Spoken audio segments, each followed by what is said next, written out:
Assembly సమావేశాల్లో MLA Balakrishna గారు జగన్మోహన్ రెడ్డి గారిని సైకో గాడ్ అని ఏదైతే పిలిచారో, ఇప్పుడు దాని మీద సోషల్ మీడియాలో పెద్ద దుమారమే రేపిందని మనమైతే చెప్పుకోవచ్చు. ఒక రకంగా బాలకృష్ణే సైకో గాడు, ఆయనే పెద్ద మెంటలోడు, ఆయనకి మెంటల్ సర్టిఫికేట్ కూడా ఉందని చెప్పి వైఎస్ఆర్‌సీపీ నాయకులు, ఎమ్మెల్యేలు, మాజీ మంత్రులు పేర్ని నాని గారు, అంబటి రాంబాబు గారు, బొత్స సత్యనారాయణ గారు ప్రతి ఒక్కరు కూడా మీడియా ముందుకొచ్చి బాలకృష్ణ గారిని టార్గెట్ చేస్తూ మాట్లాడడం జరుగుతుంది.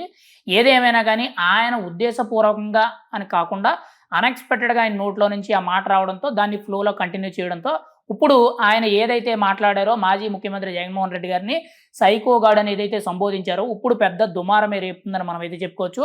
వైసీపీ సోషల్ మీడియా అంతా కూడా ఇప్పుడు బాలకృష్ణని టార్గెట్ చేస్తూ విపరీతంగా ట్రోల్ చేస్తుందని మనమైతే చెప్పుకోవచ్చు. ఇందులో ముఖ్యంగా చూసుకుంటే మాజీ ముఖ్యమంత్రి జగన్మోహన్ రెడ్డి గారిని అలాగ అనడంతో వైఎస్ఆర్‌సీపీ నాయకులు సోషల్ మీడియా అంతా కూడా యాక్టివ్ అవ్వడం, ముఖ్యంగా గతంలో వాళ్ళు చేసిన తప్పే ఇప్పుడు టీడీపీ కూడా చేస్తుంది. టీడీపీ ఎమ్మెల్యేలు కూడా చేస్తున్నారని చెప్పి చాలామంది న్యూట్రల్ పీపుల్స్ కూడా మాట్లాడడం అయితే జరుగుతుంది.